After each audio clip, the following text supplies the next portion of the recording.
Bharatiya Janata party के कार्यकर्ताओं को अब तो समझ जाना चाहिए कि न सिर्फ ये उनसे नफरत करते हैं जिनको माँ बहन की गालियाँ देते हैं और जूते मारने की बात करते हैं, बल्कि उनके चुनाव चिन्ह से भी नफरत करते हैं ये कि जिस पार्टी के सहारे ये मंत्री बने हैं, जिस पार्टी ने इनको पावर दिया है, उसके चुनाव चिन्ह से भी इनको नफरत है।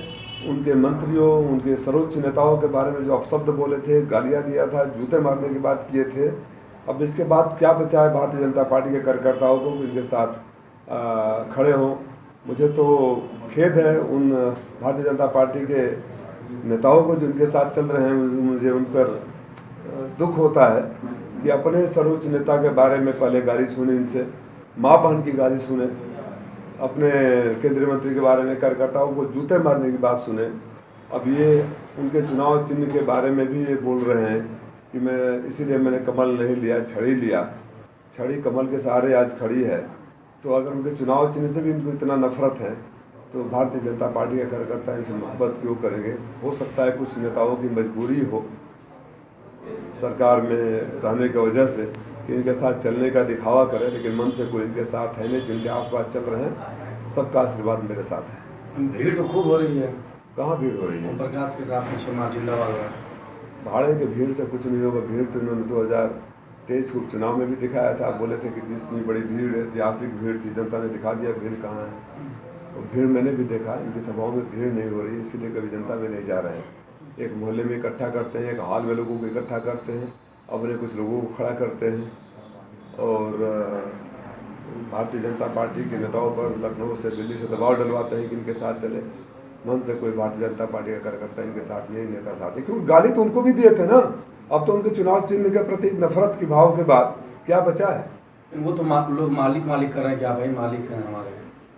अब उनकी मजबूरी क्या रही है मैं तो नहीं कह सकता, लेकिन मैं जानता हूँ कि हमारा समाज बहुत गुस्सा में है। इस तरह के सार्वजनिक बेइज्जती करने का दुस्साहस ओम प्रकाश राजभर ने उस समाज को किया है जो कभी न किसी का अपमान करता है, न अपमान बर्दाश्त करता है। 7 दिन में उन्होंने खदेड़ा होने का अल्टीमेटम दिया है। आज चौथा दिन, 3 दिन बाद भाग जाने वाले हैं क्या वो? 15 दिन पता है, अब शायद 7 दिन बाद वापस चले जाएंगे। हम तो 12 साल से यहाँ हैं। जो 12 साल से यहाँ है उसको 7 दिन में खदेड़ने की हैसियत किसी में नहीं है। यह अहंकार अपने पास रखो ओम प्रकाश राजभर जी। और मंत्री का धौंस उनको दिखाओ जो आपके नीचे हैं, और जितना धौंस दिखाओगे उतने आपकी दुकान बंद हो जाएगी। पूरा बयान बताइए आप। मैंने वीडियो देखा है, उसमें जिला पंचायत अध्यक्ष जी को खड़ा करा कर पूछ रहे कि इनका मालिक कौन है। अपने को मालिक बता रहे हैं और शायद मनोज राय जी को नौकर बता रहे हैं। यही बयान है ना पत्रकार साथियों? बयान यही है ना जी। यह अहंकार, ओछापन, छोटापन और बौनापन से भरा, दम्भ भरा बयान है। लोकतंत्र में कोई मालिक हो ही नहीं सकता। मालिक तो केवल जनता होती है। आप लोगों ने देखा है, मैं संबोधन भी करता हूँ या सोशल मीडिया पर भी लिखता हूँ तो मैं घोषी के मालिक को लिखता हूँ। जो अपने को मालिक समझ लेते हैं वो मानसिक रूप से कितने छोटे हैं जनता समझती है। मालिक जनता होती है, पहली बात। दूसरी बात, निर्वाचित जिला पंचायत अध्यक्ष को खड़ा कराकर बोलना कि इनका मैं मालिक हूँ, एक समाज के एक बड़े वर्ग को या उस समाज को भी उन्होंने बेइज्जत करने का काम किया है, जिसका बदला समाज जरूर लेगा। आप अपने अहंकार को अपने पास रखिए ओम प्रकाश राजभर जी। ये संस्कार की धरती है, यह अहंकार बर्दाश्त नहीं होता है। और अगली बार कल्पनाथ राय जी का नाम लेने से पहले 100 बार सोचिएगा, क्योंकि सदियों में एक कल्पनाथ राय पैदा होते हैं। कल्पनाथ राय रहते तो कोरोना काल में एक मरीज की सेवा करवा रहे होते, सबके लिए दवाई और ऑक्सीजन और खाद्य सामग्री मुहैया करवा रहे थे। आपकी तरह इधर उधर लोग जरूर बयान नहीं करें। कहाँ दुखते थे उस समय? क्या किया है आपने घोषी के लिए? घोषी के लिए आपने क्या किया है? सिवाय प्रधानों को धमकी देने, जिला पंचायत अध्यक्ष को बेइज्जत करना, ये धमकी और बेइज्जती वाला धंधा बंद कर दीजिए। क्योंकि आपके मंत्रिमंडल में भी सिर्फ चुनाव तक ही है, उसके बाद सबको पता है कि जो इतनी बुरी हार होगी ये आपको मंत्रिमंडल से बर्खास्त होने वाले पहले मंत्री होंगे। उन्होंने कहा कि छड़ी निशान जो है पहले से परिचित है, मुसलमानों को ये समझाने का प्रयास किया कि आप उस पर पहले भी वोट दे चुके हैं, इस पर आप क्या कहेंगे? मुसलमानों हो या आम जनता हो, इनके बयानों को कोई गंभीरता से नहीं लेता, सुनता है और हंस देता है। कब क्या कैसे बोलेंगे, किसको बोलेंगे, अगर इनके बयानों का पोस्टमार्टम करने लगे तो बेशर्मी भी आत्महत्या कर लेगी। गाली देना, गले पड़ना, माफ़ी मांगना, उलझुल बोलना, कभी इसके बारे में बोलना, कभी उसके बारे में। मैं तो आप पत्रकार साथियों से निवेदन करता हूँ, एक अवसर उसी कल्पनाथ राय की धरती पर, स्वर्गीय कल्पनाथ राय जी की धरती पर प्रत्याशियों के बीच या विरोधी, राजनीतिक विरोधी से मैं कभी किसी को दुश्मन नहीं समझता, बीच सिर्फ इस बात पर बहस होनी चाहिए कि घोसी के लिए आपने क्या किया और आगे क्या करने का एजेंडा है। आपके पास घोसी के लिए क्या विजन है?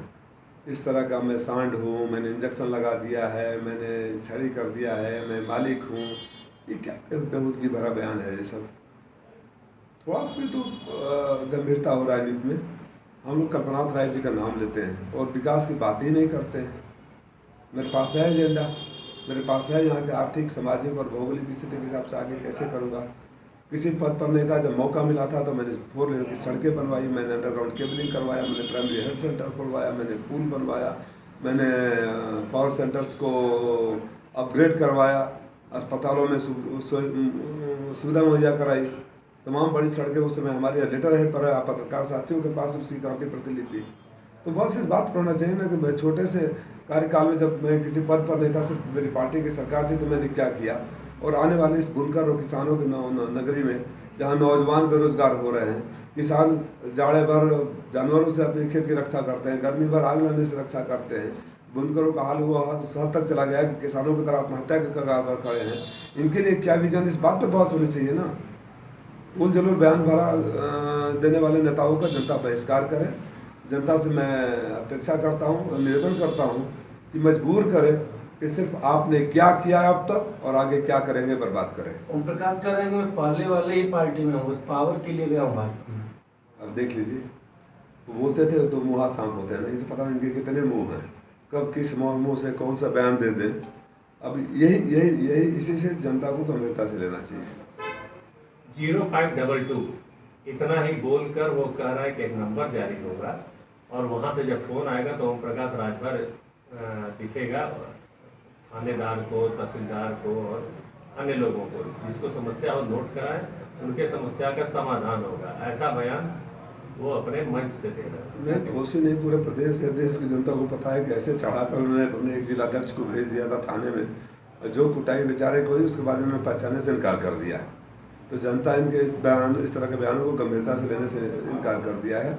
अभी इसी तरह वो जरूर बयान देंगे, एक नंबर दिखाई देगा, इनका एक सिपाही नहीं सुनेगा। इनके सबको पता है कि क्या है, एक सिपाही तक का ट्रांसफ़र नहीं करा सकते हैं। प्रकाश राजभर ने भारतीय जनता पार्टी के नेताओं का मजाक उठाया है, कहा कि भीख मांगने वाले लोग ठंड में बैठे हैं और राजा धूप में बैठा है, इन लोगों को धूप में बैठाना चाहिए। इस पर क्या कहेंगे? ये भारतीय जनता पार्टी के लोग सोचें। भारतीय जनता पार्टी के कार्यकर्ताओं को याद है कि किस तरह इसी व्यक्ति ने उनको माँ बहन की गालियाँ देकर जूते मारने की बात करी है, आज फिर भी का कटोरा दे रहे हैं। मैं भारतीय जनता पार्टी के कार्यकर्ताओं से निवेदन करता हूँ कि राजनीति अपनी जगह है, जीत हार अपनी जगह है, लेकिन इस तरह बार बार बेइज्जत होने से अच्छा है ऐसे आदमी को सबक सिखाकर, बार बार गालियाँ सुनने से अच्छा है ऐसे आदमी की जमानत जब्त कराकर राजनीति में ऐसे लोगों की एंट्री हमेशा के लिए बंद कर दे। पार्टी चाहे कोई भी हो, आत्मसम्मान से बड़ी कोई चीज़ नहीं होती है। गाली सुनकर वोट देना, जूते की मार खाकर वोट देना, भीख मंगा बनकर वोट देना, माँ बहन को, अब उस शब्दों को इस्तेमाल नहीं कर सकता कि नाम को याद, उन चेहरे को तो याद करोगे जब ईवीएम में बटन दबाने जाओगे, उस कोख को तो याद करोगे जिसको गालियाँ दी गई थी। कैसे आप बर्दाश्त करते हो? कैसे अभी तक आप बर्दाश्त कर रहे हो? आयोग से मांग करता हूँ कि इस मंत्री को, जिन्होंने अपने पुत्र को जिताने के लिए इस लोकसभा क्षेत्र में लगातार धमकी भरे बयान, प्रधानों को, निर्वाचित प्रतिनिधियों को, जिला पंचायत अध्यक्ष को लगातार धमकी भरा बयान और बेइज्जत किए जा रहे हैं, कभी माइनॉरिटी को, कभी निर्वाचित जनप्रतिनिधियों को, इनके प्रचार पर तत्काल इस लोकसभा में रोक लगाएं। तो जनता आक्रोशित है। इस तरह गूंगे बहरे चुनाव आयोग से अपेक्षा नहीं की जा सकती कि ये कार्रवाई करेंगे, फिर भी लोकतंत्र में विपक्ष के रूप में मैं मांग तो जरूर करूंगा।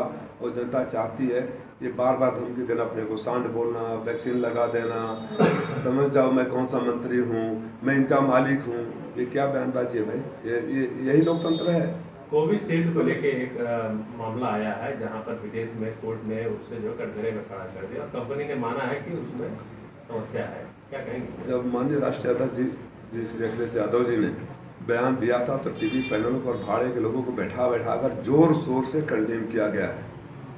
कहाँ है सरकार, कहाँ है वो लोग जो बोला करते थे टीवी चैनलों पर, हमको कटघरे में खड़ा करते थे? क्यों बोलती बंद हो गई उनको? चंदा लेकर कुछ भी करवा देंगे।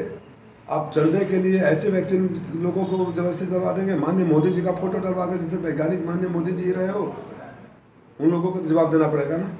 इन लोगों के ऊपर राष्ट्रद्रोह का मुकदमा होना चाहिए जिन्होंने इस तरह का वैक्सीन लगाकर। आप कल्पना करिए इस तरह का रिपोर्ट, और उसने कंपनी ने स्वीकार किया कोर्ट में। अब तो उसके बाद कुछ बचा नहीं। जो लोग, मैंने भी कोविशील्ड लगाया है, मौत तो ऊपर वाले के हाथ में होती है, लेकिन तमाम करोड़ों लोग जिन्होंने वैक्सीन लगवाया उनको ऊपर क्या गुजर रही होगी, किस भय से वो सो रहे होंगे। जिस तरह से लगातार मौतें हो रही है, कोई एक्सरसाइज करते हैं, कोई डांस करते हैं, कोई पूजा करते हैं, कोई शादी करते हैं, नौजवान लोग मर जा रहे हैं। इसका जिम्मेदार कौन है? कहाँ है भारतीय जनता पार्टी के प्रवक्ता और नेता जो अपने को वैज्ञानिक समझ रहे थे? लोगों को समझना चाहिए कि भारतीय जनता पार्टी चंदे के लिए और पैसे के लिए किसी की जिंदगी के साथ खेल सकती है, देश के साथ खेल सकती है, देश की सुरक्षा के साथ खेल सकती है, और देश का हित इसी में है कि सरकार को जल्दी से विदाई किया जाए। ओम प्रकाश राजभर का कहना है कि बाहर कम पढ़ते लिखते हैं, अपने बोलने से उनको फुर्सत नहीं मिलता है। भारतीय जनता पार्टी के तमाम मंत्रियों ने और सांसदों ने बयान दिया है। उस बात को सपा खाली याद दिला रही है कि क्या कहते हैं, हालांकि कोरी कल्पना है, कोरी कल्पना है। सरकार से जा रहे हैं, गिनती के दिन हैं, गिनती के दिन है। आज से 1 महीना बाद ये सरकार में नहीं रहेंगे। लेकिन जो जिस तरह की भाषा भारतीय जनता पार्टी के मंत्री और सांसद बोलते रहे हैं कि हम संविधान बदल देंगे, देश की सरकार बदलने वाली है। मन से भरे मन से कहा उन्होंने कि अखिलेश यादव ने हमें भी भेज दिया मोदी के यहाँ, जैन जी को भेज दिया मोदी के यहाँ, यानी अन्य जितने लोग भी हैं जो पार्टी में थे सबको उन्होंने मोदी के यहाँ भेज दिया है और हमको भी भेज दिया है। और तो मोदी जी के यहाँ तो जितने भ्रष्टाचारी हैं सब चले ही गए। जिसको मोदी जी ने स्वयं भ्रष्टाचारी बोला, अजित पवार याद है ना, नारायण राणे याद है ना, मुकेश याद है ना, अशोक याद है ना, दर्जनों नाम है जिनको मोदी जी जेल में भेज रहे थे। उनके एक मुख्यमंत्री जेल में चक्की पीसिंग कर रहे थे। सबको बुला लिया, इनको भी बुला लिया होगा। एक कैटेगरी के लोग एक साथ खड़े हो गए हैं, उसी गिरोह में शामिल हो गए हैं।